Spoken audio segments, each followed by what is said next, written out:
All right. Let's get our class started by request. We're going to talk about contemplative prayer. And I love requests. I keep plugging, please give me requests. I haven't now for quite some time had to choose a topic because I've just been running with what I've been asked to do, which makes it easy, much easier. I like it. So I had this request to talk about contemplative prayer, but that means also we just need to talk about contemplative practice. You could say that all contemplative practice is prayer. You know, how many? What's the verse on prayer that often is one that people wonder, how can we do that, Paul? Pray without ceasing, right? That's the one. Like, how can I do that? If I don't pay attention while I'm driving the car, if I entered into prayer, I might hit the person in front of me. Well, what he's getting at is what we're going to talk about. So what we are not going to talk about, and I'm looking forward to all of your input. We're gonna make this class together because I'm certainly not, the person who well, I've read everything on contemplative practice and contemplative prayer, and so I'm looking forward to what you're going to add from your thoughts, experiences, what you've read. But let me just say, so many of us, and it's natural, we start off learning to pray what I would call verbal prayer. Doesn't mean you say it out loud, but you're actually talking in your head, right? We start with, and that's natural. That's how you learn to pray. You learn a verbal prayer. And so you talk in your head to God. But let me suggest that that's a great starting place. Those are good training wheels to put on your bicycle, but sometimes you will learn to ride without those training wheels. And the contemplative prayer is not verbal. It is certainly not primarily me talking to God and God listening. In fact, it's the opposite. It's me listening to God. That's what contemplative prayer is about. So it makes sense that we start learning how to talk to God and thank God and praise God and ask God, and that's what we teach our kids. I don't try and teach young people, from an early age, toddlers, how to, Chloe will, let's thank God, you put her hand together, thank you, Jesus, for our food. It's a verbal prayer. I'm not going to talk to her about contemplative practice. She's 17 months old, right? But that's what we're talking about. And that's why Paul can say, well, pray without ceasing, because he's not talking about verbal prayer, that you think in your head and you talk to God and tell God things. We simply cannot do that all the time. But contemplative prayer as a posture and disposition of our heart and our mind and even our bodies is able to be a constant reality while we go about our day and while we're very focused on other things. So that's the way in which Paul's pray without ceasing can be understood and not be just a seemingly impossible ask. All right. So, and I thought about a verse to start with. And I thought about Ephesians 5:14 through 16. And this kind of fits with how my thoughts. Yeah, go ahead. Yeah. Contemplative. Yeah. So I need the definition of that because I'm not even sure I knew what contemplative meant. So expressing or involving prolonged. So contemplative prayer is prolonged, thoughtful prayer. Yeah, that's what we'll get to. Yeah, because Webster may not help us a whole lot. Yeah. I mean, it is. Google. Yeah, okay. Well, That's even worse. Well, no, but the same thing, a dictionary definition. There's a reason we are choosing in English to talk about this kind of prayer as contemplative, or these practices contemplative. But contemplation, to contemplate something just in the English language means to think about it for a long time. I've got to really contemplate this. I got to ponder it. And that's kind of it, but it won't just match it perfectly. But Paul would say it is such a long contemplative process that you pray without ceasing. You never cease this contemplative mode, right? But that's where we got to realize it's not pushing everything else away and focusing solely on this thing only. And if I had to do that all the time, well, then I'd have a problem, right? I just couldn't possibly do that. I couldn't even do what Jesus says to do and do that. Right? Because then I would be actually, no, I can't, sorry, I can't do, Jesus, the things you'd asked me to do because I'm in this prolonged contemplative prayer, right? But he told me to, give a cup of cold water, and you see someone naked and clothe them, you see someone hungry and feed them. Well, that requires my attention, my cooking and preparing and distribute, so there's no way it can't be this kind of stop everything else and focus, ponder this only. What I'm going to suggest is it is a mode of living that can be the underlying posture or maybe talk about it like it's the current underlying whatever we're doing. And so it becomes this prayer without ceasing. It becomes this ubiquitous notion. Now, the other thing, and I only bring these up not to, well, I'm always making fun of myself and my own upbringing, so it's not saying anything about anyone else, but I only know my own experience. So my experience was there were certain things we all need to do as Christians, and then there were optional things for those who really wanted to go further, right? The basics everyone had to do if you wanted to go to heaven. But then there were these other things, and if you're really into it, you can do it, but it's not necessary.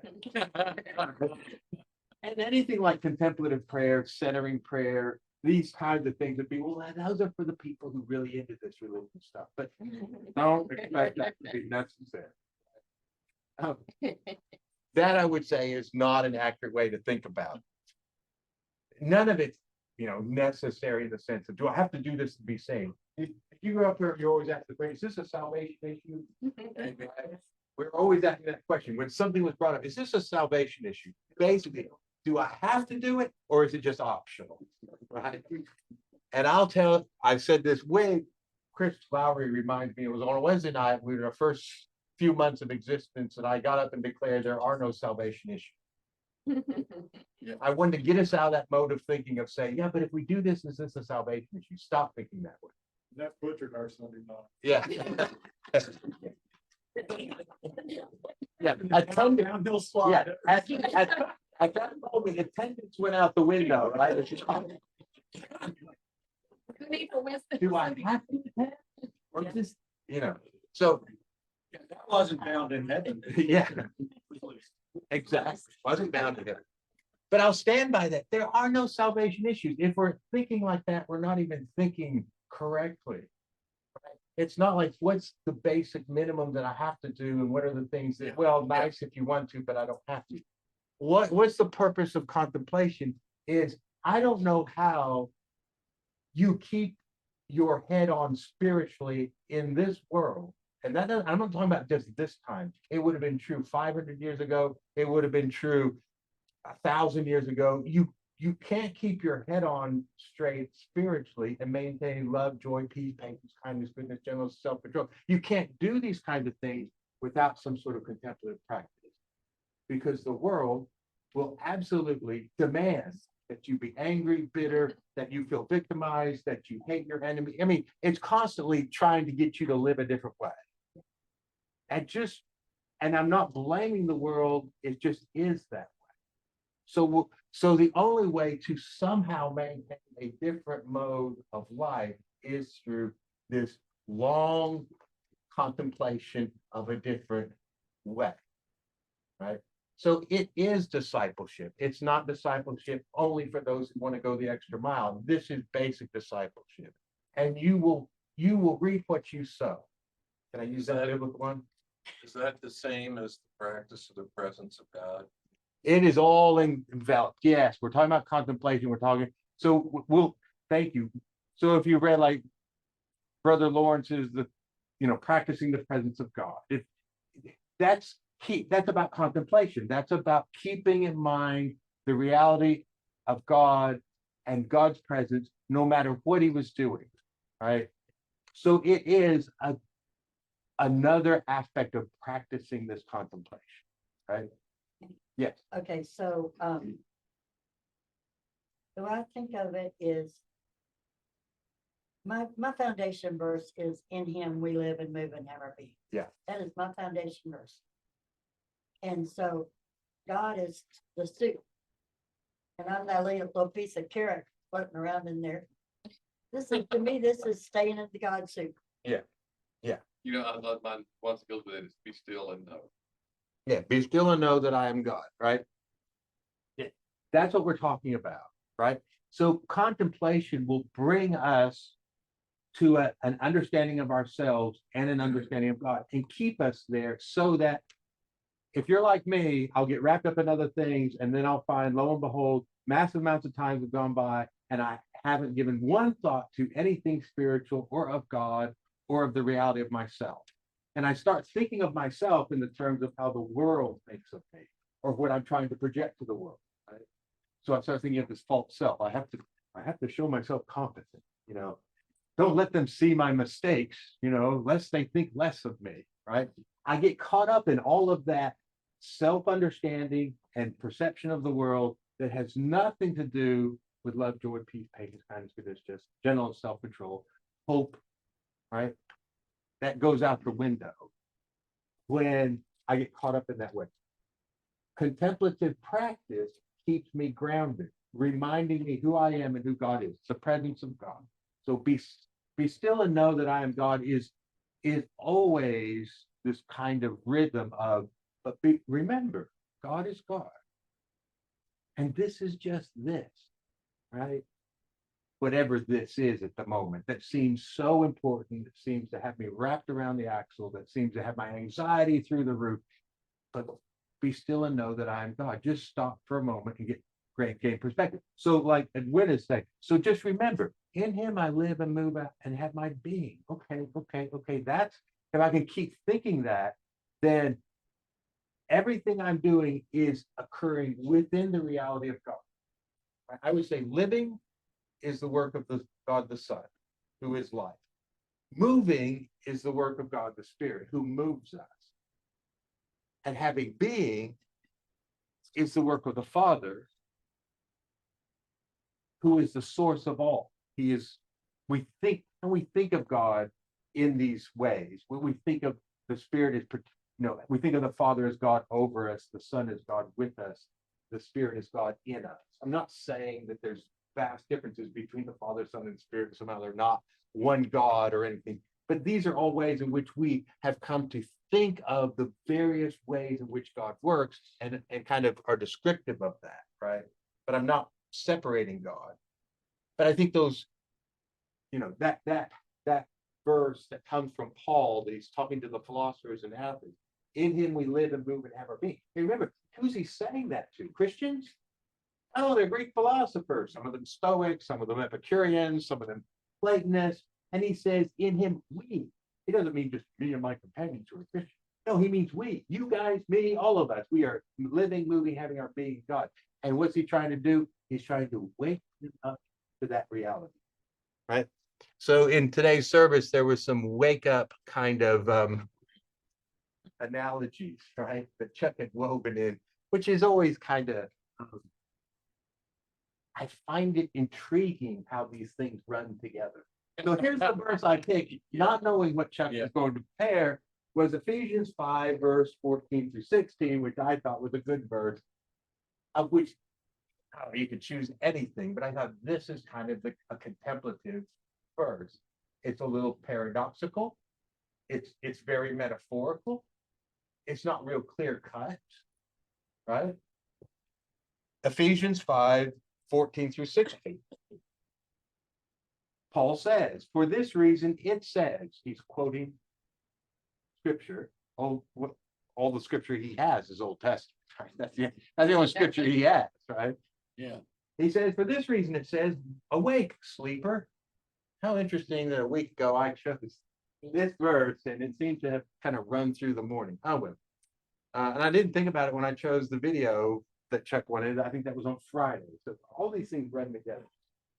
coincidentally, of course, Of there is no course. moving, there is no moving. Weird. world, Which we might wake up and see it's happening.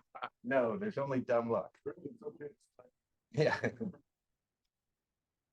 For this reason, it says, awake, sleeper, and arise from the dead. So our sleep is like death.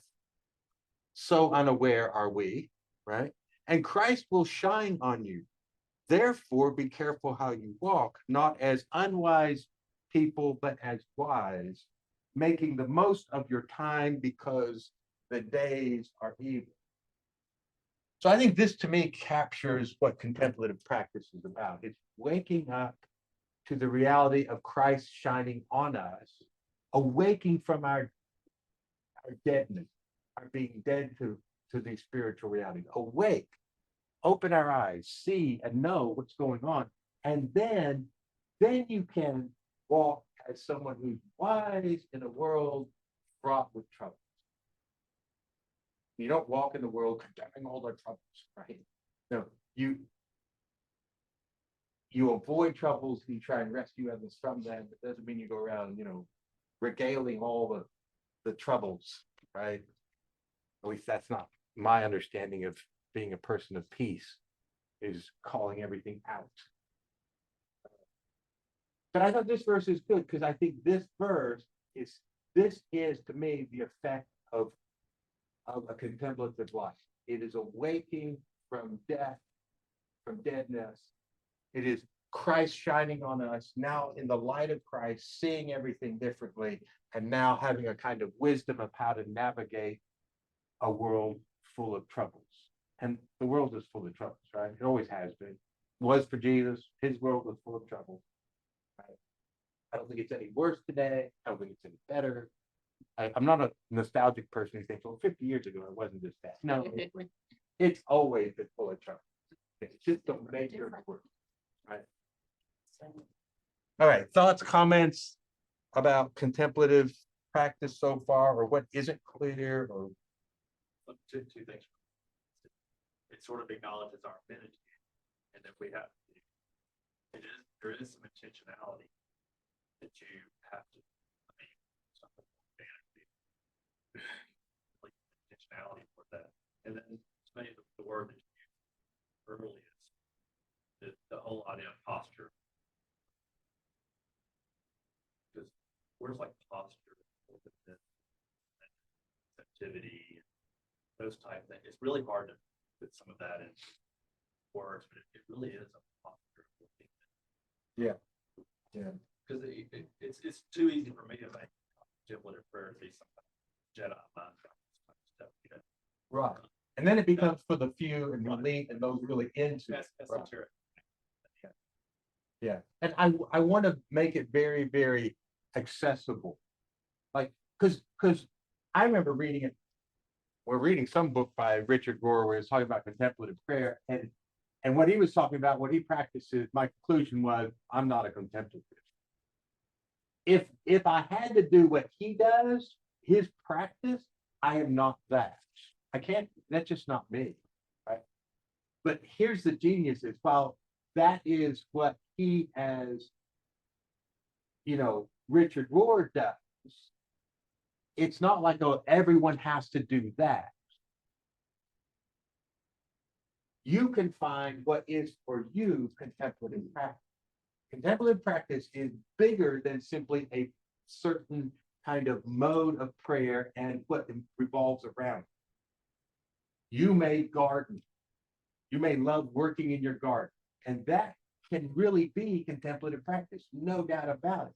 You may, it's limitless. You may like working with woodwork, and that's contemplative practice. You might like being with family and grandchildren, that's contemplative practice, because it is a mode, it's a posture, it's a way of connecting and realizing what reality is. And we can do that anywhere and in any. In fact, that's the key, is to awake, O sleeper, and let Christ shine on you while you mow the yard, and while you do the dishes, and while you go to work, which is really hard sometimes because people work can be, sometimes demanding and unreasonable, and actually maybe even ask you to do unethical things. And I'm saying it's not easy, but we can still be still and know that God is God and that he is with us. And here I am in the midst of a very difficult thing, but I don't lose sight of that. That's my contemplative practice, right? So if we distill it down to the basics of love God and love your neighbor, that would be a contemplative in nature, and we could leave it at that. Yeah, you could. Yeah, you could say in all the, and that's where the myriad ways. I mean, how do you love God? Well, can you love God by the way you tend a garden? Can you love God by the way you fix a meal for your family? Can you love God by going and going to work each day and engaging in something I'm sure that's not vile, right? You know, well, we're just making widgets here. Yeah, but some people need widgets. I mean, right? It's not evil, right? So is that so? Yeah, it's loving God and loving your neighbor, but then what isn't loving God and loving your neighbor? And what makes it loving God and loving your neighbor is the posture, it's the attitude, it's the whether I've woken up to the fact that I can love God in this moment. Because I can always think, well, the only time I'm really loving God is when I go to church. You've been raised that way, right? How many hours of the week do you dedicate to the Lord? You get to count church services. And there's 160, I've heard those sermons. There's 168 hours in a week, and you're giving what, 4 to God? Feel guilty. Yeah. Because the only things you were allowed to count were just churchy things, right? Yeah. And that's so ridiculous. That's so limiting. That's so God is not the one in whom we live and move and have our being. That's God's over there in the church building in the church meeting. Or if you read your Bible for 30 minutes, that's another 30 minutes you get to add to what you dedicate to God. But when you fix dinner for your family, that ain't for God, right? I mean, what crazy kind of thinking were we generating? And what guilt-inducing thinking were we generating, right? And self-serving by the preachers who said that, because that made you feel like you had to participate in the services that they had a personal interest in. It's not like they had no interest in your attendance. Right? So I got to question the motives, right? It's not like you're an uninterested party, you say, right? I'm a little suspicious. So Bob's got it right. Love God and love your neighbor, and we wake up to the idea that I can do that in absolutely everything that is not of a vile nature, right? So unless it's just hurting my neighbor, I could be loving my neighbor in anything I'm doing and loving God. So yeah, it's very, very accessible. Open contemplative, just kind of pray without ceasing. I mean, that always bothered me. Right. Because I wasn't doing it. The only time I was printing was in the valley. Yeah. In a problem. I certainly wasn't doing it on the break. So I thought, well, speaking of Jedi's, I would go to people that I thought were pillars of prayer and faith. I'd go to these men and I'd say, okay, well, I'm really grumpy at praying. Can you tell me how to pray better? Because you're the pillar at this church of prayer and faith, and every single guy would go, oh, I'm horrible. Don't ask me. I finally ended up at Jeff Lawrence's desk, and Jeff said, I gave up on trying to think of how am I praying. He goes, I think a lot of it is that, if you're thinking, you're praying. And so we came up with, okay, we're prinking. We're praying and thinking at the same time. And believe it or not, that actually gave me some comfort. Yeah. As to, if I'm seeking God. Yeah. I'm not purposely not seeking God in these mountaintops or good times.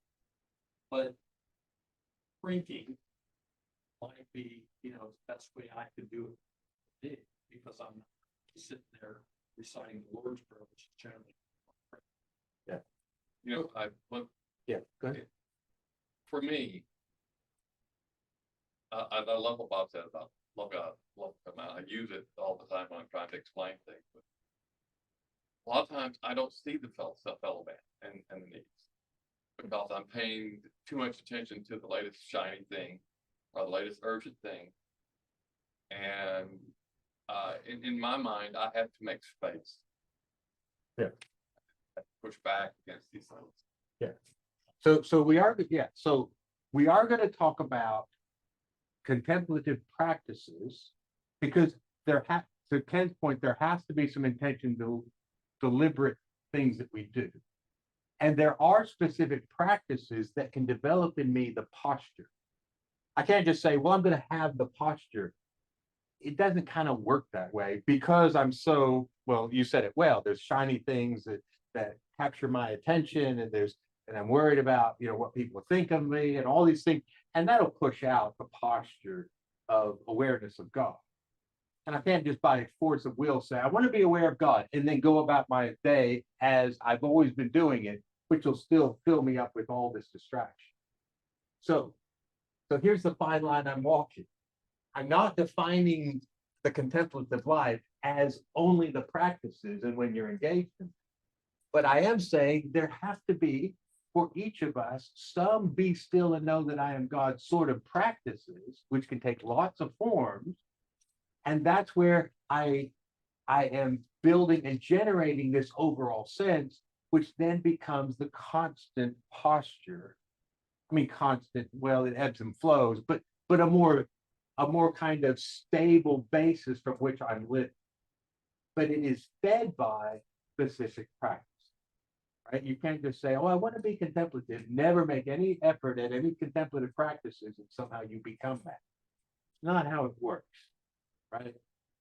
Just like you would love to play the piano. Have you ever sat down and tried to practice a little? No. Okay. It's going to take a little practice to become able to do. So I want to talk about both things. We're going to talk about some specific ways, but I want to make those so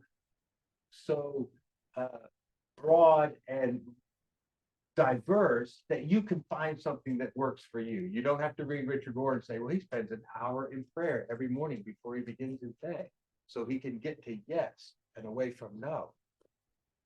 I don't do that. I don't even think I could do that, right? It's okay, he could do that. My question is, what can I find that creates some space, some silence, some awareness, some perspective? So you call it centering prayer. Centering prayer means finding your center. The world wants to put our center somewhere else. Center yourself in your job, it might say, or center yourself in money, or center yourself, God forbid, in politics. That'll make you real happy. Where will you put your center? The world appeals for you to find a center, make that the center of your life. Centering prayer is pushing those away and say, that's not where my center is going to be.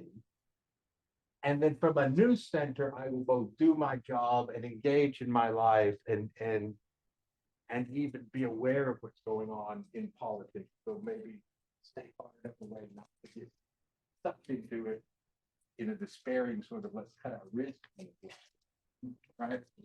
But you know where your center is, and you have to keep revisiting your center, or it can slip away from. I would say that as well. On God change, it's the little bitty things. It's the changes that build up to make you either joyful or bitter. Yeah. Because it started driving me crazy a few years ago when people started calling me young lady. Okay. I'm 75, not a young lady. I am lady, but I'm obviously an old person. Well, this morning, and I'm like, it's driving me crazy. This person might as well be saying, hello, old person. It's what they are. I'm walking along, and there's a building a block from us, the Kelly Hotel, and they use our parking deck, the city parking deck, to park their cars in, with valet parking, which makes perfect sense. Okay, so one of the valets there is walking toward the parking deck to get a car, and he says, hello, young lady, how are you doing? And where's your other half? Because he sees me and John every Wednesday night over at the Kelly.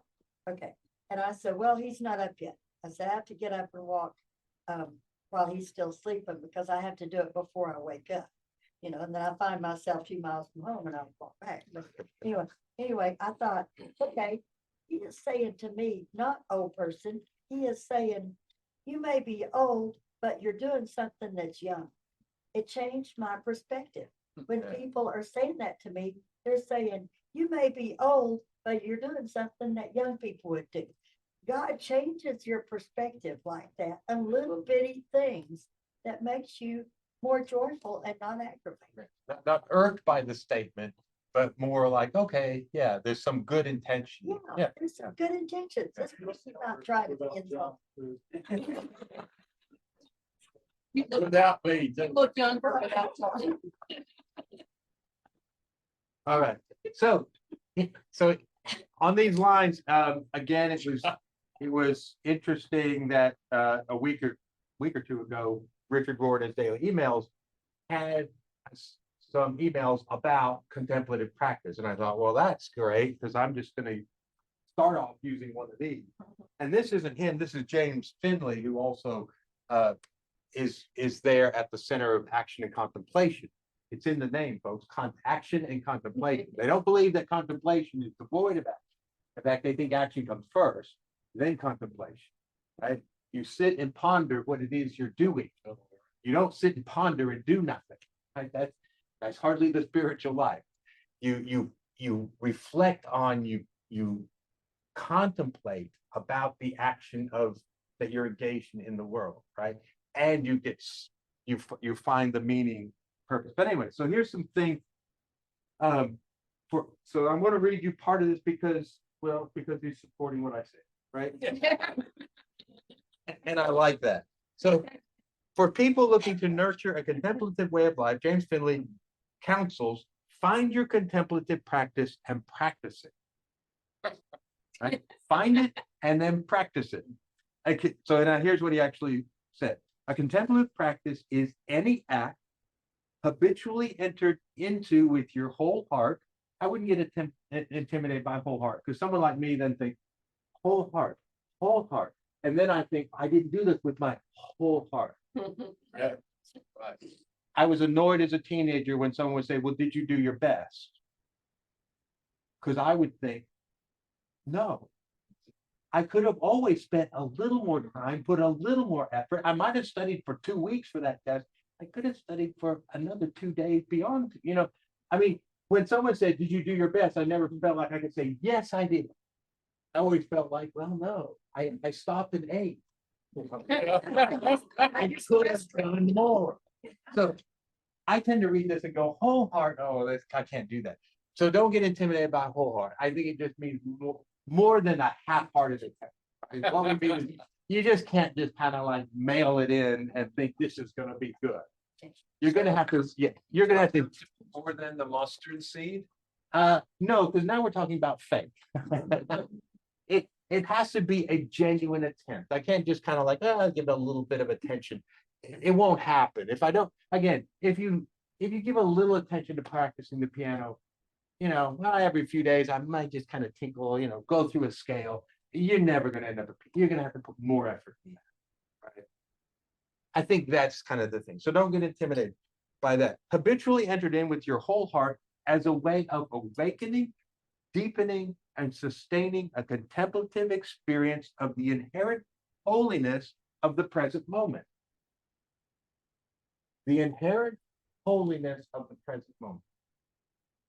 So a truth that we want to hold on to, and we've said it any number of ways. Edwin has said it. In him I live and move and have my being. In God I live and move and have my being. What does that mean? Every moment is pregnant with holiness and the possibilities of holiness. Now, of course, if I'm asleep and totally oblivious, I may only see the world in terms of the mechanisms of social progress, or conflict between classes, or whatever. And I'm not even in the least bit aware of the potential of the inherent holiness and the potential that I might know. Right? So contemplation is entered into with the belief and the hope that I can become attuned to the inherent holiness in every single moment. So there's this book from like the 1700s called The Sacrament of This Present Moment. So, and the title's enough to tell you what it says, right? It just says every moment is a sacrament, which means it is how the grace of God is being united to the physical. That's what sacraments are. So Holy Communion is a sacrament because we don't believe we're just eating crackers and juice, although literally we're eating crackers and juice, but we're actually on a whole nother plane engaged in the receiving of Christ into ourselves as spiritual food. So it is both crackers and some sort of grape product, either fermented or unfermented. And it's full of grace. Right? Baptism is a sacrament, right? It's ordinary water, but it's also extraordinary because it's the death, burial, and resurrection of Jesus. I'm not, but it's water. Yes, it's both. It's both. It's something of the physical world, but something also where we meet the spiritual reality. Now, the reason the book Sacrament of the Present Moment was written was because the the church has classically said there are a few sacraments. I think some Protestant churches will say there are three. The Catholics say there's seven. And Sheikh Assad said, "No, everything's a sacrament." What are you, crazy? There's not only seven. Everything's a sacrament. This moment's a sacrament. Grace and the presence of God is being united to us in the physical realities of every single moment. So everything becomes a sacrament. So the seven of the church are simply training wheels for your bicycle. If you could start seeing Jesus in baptism and in communion and in holy matrimony, and in these things, then you will start realizing that you don't stop there. Those get you started to see Jesus and his presence in everything, God present in everything. That's what contemplation's designed to do. The practice is to get us to wake up, open up, deepen our understanding, so we see the inherent holiness of each and every moment. Sound exciting? Yeah. Interested in doing that? That can change your day. Yeah, like what is it? It can change how things go for you. Now, troubling things still happen, negative things, discouraging things happen. But if I've got this other perspective that there's this holiness inherent in every moment, and so every moment is a sacrament, and today's a sacrament, I get up in the morning with a whole different attitude, not simply like, well, I got a lot of things to do today. Well, I do have a lot of things to do, but God is going to meet me in this day, right? And it's full of the presence of God and of holiness and of grace. And so I'm kind of enthusiastic about the day. Yeah, but I got a doctor's appointment. I know. You don't like those, but you get beyond that, right? There's something else that's overriding the mundane that you have to engage, right? Yeah, but it's April 15th. I got to file my taxes. I know, but it's April 15th. It's a day full of grace. Right? Apart from the fact that our government wants you to file your taxes, right? Right? And so one doesn't get overridden by the other. Okay. Jim was going to say something, and he will get to wrap us up. Okay, It's a fine day.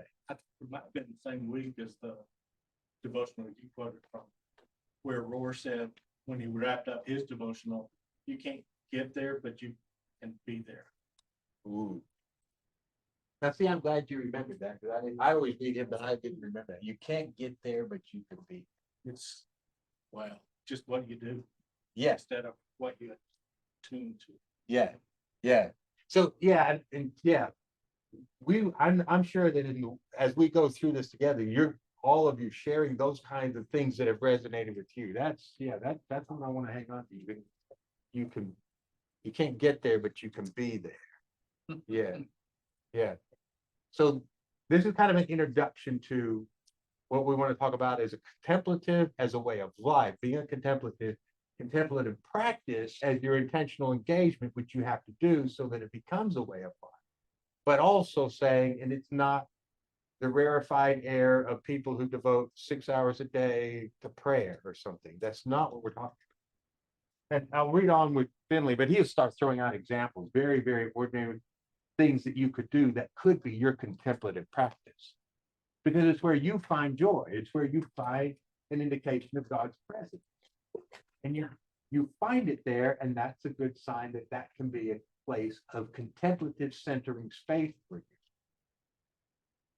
Could be watching football. That's okay. That can be a contemplative practice. Or thrift store shop Or thrift store. instead of football. Yeah. Or whatever. It can be as many different things as there are differences among us, and God can enter into that space and say, I can center you in this moment that you find enjoyable.